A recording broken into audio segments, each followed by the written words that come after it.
When you have a biological child, your first encounter with that miraculous being is just a tiny little baby, right? And infants, as we know, they're helpless, completely dependent upon others for their care, and their only means of communication is by what? Crying, right? Crying. New parents gradually learn the difference, though, between cries of hunger, cries of discomfort, cries of pain, and then there's the cries of just plain boredom. Actually, parents learn a brand new language, and it has no words. It's called the cry language, right? Of course, though, we as parents, we're eager to help our newest family member to talk. We resort to baby talk, right? Sign language. We wait, we just wait. So we wait with bated breath, right? For that first mama or papa moment. We desperately want to be able to communicate with these young ones with something other than cries and signs. And then finally it happens, right? And as soon as it happens, then we ask ourselves, what was I thinking, right? It's almost like you want your child to walk so much. I remember one of our kids, we wanted, was it Heather? Nathan? One of them. We wanted him to walk so bad, we bought him those Stride Right shoes, which are really expensive, but they help infants learn to walk, but they're super expensive and they grow out of them in like a week. But it was worth it because if it was Heather or Nathan, I forget, they were walking. And immediately we're like, what were we thinking when they're falling and hitting their chin on the coffee table? And I liked it better when they weren't walking. Same thing with talking. Why? Because for the next few years, their vocabulary consists of 2 words. And what are they? No and why. Right? No and why. That's it. They're going to be with you forever. It takes a lot of patience to deal with the no and why responses of 2-year-olds. But it takes a whole lot more patience and insight to be able to understand that those 2 responses are going to follow us for the rest of our lives. No and why are going to be with us forever. And I'm not just talking about with our little baby, with our toddlers either. The only question really is, how will we respond to the rest of our life to the no's and the whys of life? Will we respond with patience, with love, with anger, with disgust, with an I know it all attitude, or with a let's talk about it type openness? Will we respond to life's no's and whys with a response that shuts down more questions or one that welcomes more questions? Today, in this week's gospel text, Jesus is confronted with exactly that, a question from one of the most powerful religious groups of the time in first century Judaism, and that would be the Sadducees. The Sadducees were far and away the most prestigious of the 4 recognizable camps within first century Judaism, which consisted of the Sadducees, the Pharisees, the Essenes, and the Zealots. And the Zealots were the ones that had those little like almost shivs from prison, little knives, and they would go through the marketplace and stab people, right? Stab them in the name of God, I guess. But those identified though as the Sadducees came from a wealthy aristocracy. They held the majority of the seats in the 71-seat council known as the Sanhedrin. They commanded a huge mountain of respect within the Jewish community. The Sadducees were actually religious conservatives. And what I mean by that is they used only the written scriptures, the first 5 books of the Torah, as their guide to religious faith and life. First 5 books of the Old Testament.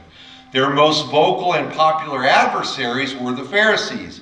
For the Pharisees, the oral tradition was also authoritative, both theologically and in their social lives. The oral tradition were the generations of faith stories learned and lived along with after the close of the written Old Testament. And one of the biggest squabbles or points of strife between the Sadducees and the Pharisees was the issue of resurrection, the resurrection. Because the concept of an explicit resurrection was not talked about in the Torah, the Sadducees wrote it off as something not written. Later, though, scriptures such as Daniel, the prophet Daniel, offered scriptural affirmation to the resurrection. The Pharisees, on the other hand, adhered to these later texts as well as to the widespread oral traditions from the prophets that affirmed the promise of the resurrection. Obviously, to all present, the question posted by the Sadducees was not only to Jesus, but to also challenge the theological viewpoints of the Pharisees. So the question they posted is almost silly, right? One woman marries 7 different brothers. I guess she could be called like the ultimate black widow, right? One woman marries 7 different brothers under the law that mandates that a brother must marry his brother's widow if his brother dies childless. This started back in Deuteronomy 25, and it ensured that there were no awkward stepfamilies might come calling for the deceased husband's inheritance. By being wed to the brother of her husband, everything, meaning all inheritance rights, would stay within the family. The hypothetical scenario that the Sadducees present before Jesus is pretty silly. Wisely, though, Jesus, as he often does, refuses to answer their obvious question and instead focuses on the real issue that lurks behind this question that the Sadducees presented. Instead of speaking explicitly about the complicated nuances of marriage, Jesus, on the other hand, speaks to the issue of why this earthly custom has no long-range ramifications. Whether the brothers of the unfortunate mythical woman followed the law or not had really no bearing on their future. In the new world to come, as a resurrected child of God, living in the new heaven and the new earth, the human status of married or unmarried is of no consequence.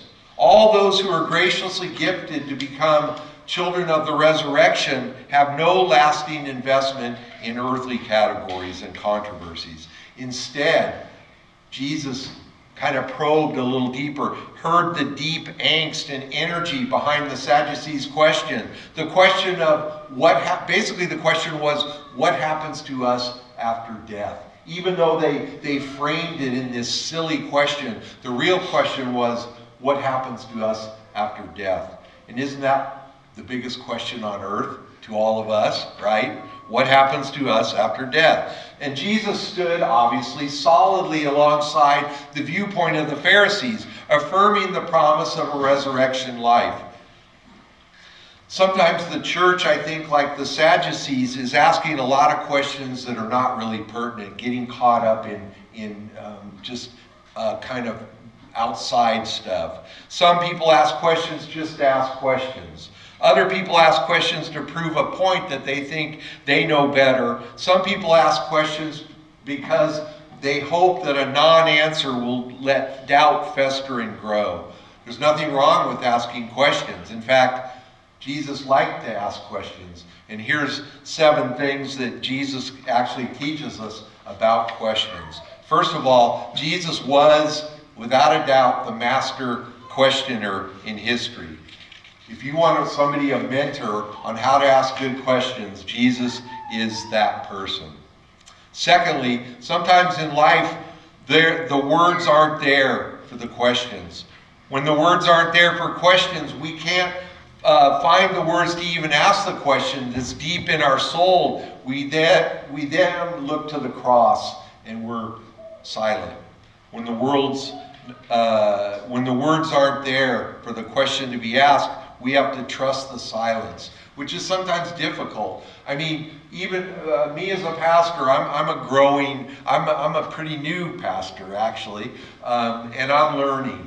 Silence is uncomfortable for me. If I'm in a setting and I'm immediately a lot of times trying to frame an answer. Don't we all do that? If one of your kids come to you, instead of really hearing what they're saying, you're immediately framing a response, right? But the silence is a beautiful thing. There's nothing wrong with silence. Even at Chino Valley Medical Center, I found it hard to sit in a room with a family where their deceased is lying there, their family member, and not say anything. It's difficult, but sometimes it's the best thing, right? When the questions are there, but you just can't pose them, it's okay to be silent and to trust the cross. Trust the silence. Third, some questions don't even require an answer. Sometimes the best answer to a question is a start or a new start. Sometimes even Jesus didn't ask questions to get an answer, so much as to provoke a restart or a reboot. We need fresh starts, sometimes more than we need answers. Fourth, the person who asks the question is invariably in the best place to answer it. And you wonder why Jesus was always asking questions, right? He was in the best place to answer them. Fifth, one of the things God does is change the questions that we ask. Job was the reading today, only in the first service, was a reading from Job. And Job, throughout that entire book, asked plenty of questions. And God honored Job's questions by letting him ask them, but while answering none of them. And then when God did appear, God turned Job around with new questions, and in doing so, helped him to gain new insight by asking better questions, and he'll do the same for us. Sixth, there was a young student of the rabbi, and he says to the rabbi, "What is the meaning of life? I need an answer." And the rabbi scolds him. Answers, answers. Everyone has answers. Answers separate us. Questions bring us together. Maybe we're at a point right now in our lives and in society where the world needs more question bridging than answer noting or posting. Seventh, and I think this is the most powerful in terms of imagery, think of this. When we begin life when we begin life as a little question mark in our mother's womb, because that's kind of how we might be, right? A question mark. And then all of a sudden we lean in and we unfurl into adulthood, and we learn to stand ramrod straight, right? And our bodies, instead of question marks, become exclamation points. The older we get, however, the more we bend in our bodies, and we turn back.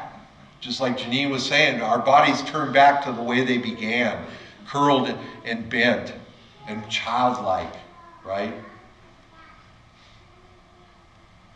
And that's perhaps why Jesus said, unless you become as a child, the innocence of a child, you won't see the kingdom of God. As Christians, we should constantly be seeking to be more like Jesus and to ask questions, good questions, and not necessarily even ever expecting an answer, but perhaps for some of the things I noted above, a reboot, or just a new insight, or a way to invoke a period of silence.